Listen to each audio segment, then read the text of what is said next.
দেখছেন আদিবাসী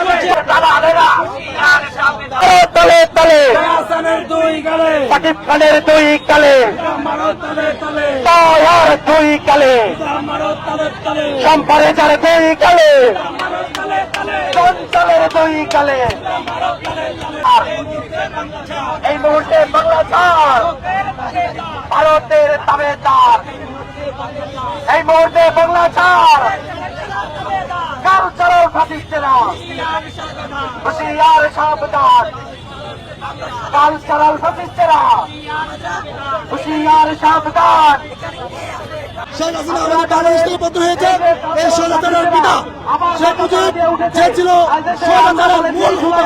আপনারা জানেন, আপনারা এই পর্যন্ত চাইলে 72-74 ইতিহাস দেখেন, 72 থেকে 75 ইতিহাস দেখতে পারেন, দেখলে আপনারা বুঝতে পারবেন শেখ মুজিব ছিল বাংলাদেশের ইতিহাসে সবচেয়ে বড় ব্যক্তিবাদ।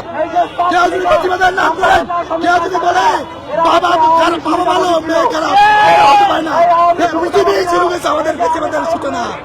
আপনারা জানেন, ইতিহাস থেকে আপনারা বুঝতে পারবেন আজকেও আমি একটা পত্রিকায় একটা পেপার কাট দেখতে একটু আগে